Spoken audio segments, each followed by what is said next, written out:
د خوشحال سادات تازه خبرې، څه ویلي، څه هیله لري او څه کول غواړي. سلام، ستړي مشئ. د افغانستان د عامه ساتنې د ملي تصدۍ رئیس جنرال خوشحال سادات په خپله وروستۍ مرکه کې ویلي له اوسنۍ دندې او ان د کورنیو چارو وزارت له ستر امنیتي معینیت څخه په ځانګړو ځواکونو کې دنده راته په زړه پورې وه او که زما په زړه وي بیا هم هغه برخې ته ستنېدل غواړم. د ده په وینا ولسمشر غني دفاعي او امنیتي ځواکونه د خپل سرتاجونه ګڼي. ځواکونو ته تر پخوا ډیره پاملرنه کیږي خو لا هم ستونزې شته چې باید حل شي.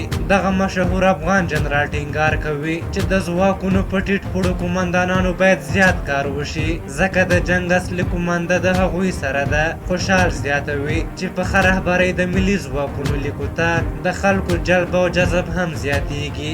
دوی د بیلګې په ډول د منظم تصدۍ ته د خلکو د مراجعې یادونه کوي او وایي موږ ته هره ورځ 1500 تنو پورې کسان په ملي تصدۍ کې شاملېدو ته مراجعه کوي. یوه ورځ لا تر 2000 پورې کسان راغلي وو. د خوشحال سادات په باور سرتیرو ته د وطن ترڅنګ د دوی د حقونو تامین او پکې فساد نه کول هم ډیر مهم دي. دوی په ورته وخت کې وایي چې زموږ دفاعي او امنیتي ظرفیت د سیمې په کچه یو ستر قوت دی. ښه تجهیزات، تجربه، امکانات او رهبري لري. د خوشحال سادات په خبره موږ په هوایي برخه کې ستونزې لرو خو حکومندان په ښه انګیزه ورکولو او رهبرۍ دا ستونزه حلولی شي. نوموړی زیاتوي زما ښه خاطره دا ده چې له مرګونو، خطرونو، کم معاش او ستونزو سره لا هم زموږ ځوانان سختو جګړو او امنیتي ځواکونو سره یو ځای کېدو ته حاضر دي. له دې سره سادات زیاتوي بده خاطره دا ده چې د امنیتي ځواکونو حقوق خوړل کیږي. د دوی په ګمارنو کې غیر مسلکي چلند کیږي.